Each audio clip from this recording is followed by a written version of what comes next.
Hey, this is Phil and it's your Friday video update. So I'm going to talk today about the cost of waiting. You know, I talk to borrowers all the time and they're talking to me about buying a home, but they say we might wait until this spring when there's maybe some different houses available, or we're not quite ready, we haven't saved enough money, we're not sure if we want to buy, so forth and so on.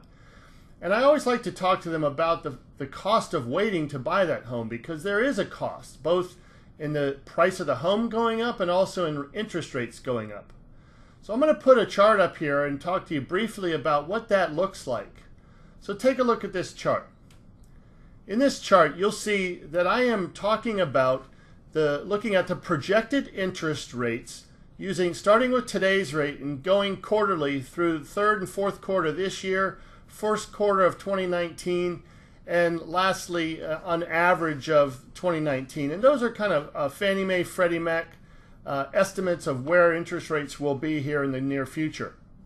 And then I did a corresponding monthly payment, principal and interest payment, on a $500,000 loan amount.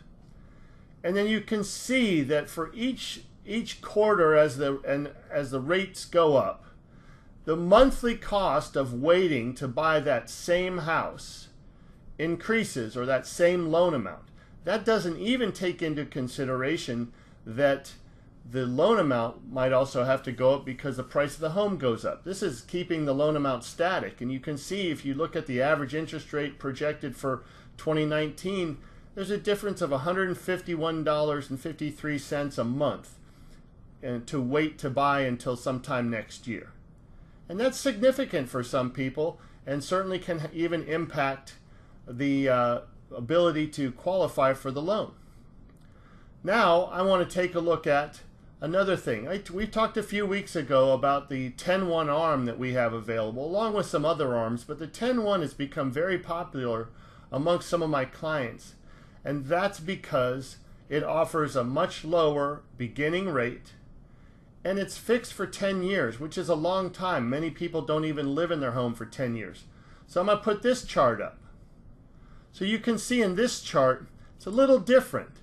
And the reason it's different is because I'm not changing the interest rate as much, first of all. It's the same loan amount of $500,000. But we've only had two rate increases on this program since we brought it out in March. The rate's been very stable. So I chose to leave today's rate and the third quarter rate at 3.5%, then bumped it up to 3.625 in the fourth quarter of this year and the first quarter of next year, and another 0.25% for an average in 2019. Those are guesses, but you can see the impact is a much less of a financial impact on the borrower. So it does give some flexibility to that person who is considering buying a home but maybe just isn't quite ready, to limit their exposure in a little bit with regard to the changing interest rates, if they decide to choose to use the 10-1 ARM as a way to hedge against continued rising rates. I'm not sitting here telling you that the 10-1 ARM rate couldn't go up more. I'm just basing it on past history, how well priced that's been, and the little bit of rate increase we have had pretty much throughout this year so far.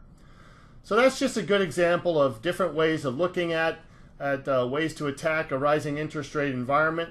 I hope this helps. If you have a client who would like to discuss these things further, maybe have me run some numbers for them, get them pre-qualified, and take a look at what the future looks like, I'd be happy to do that. Please reach out and give me their name and number. I'll be sure and talk to them. Feel free to forward and share this with anybody else that you think might find it useful. And if I can be any help, give me a call. Otherwise, let's talk next week. Have a great weekend.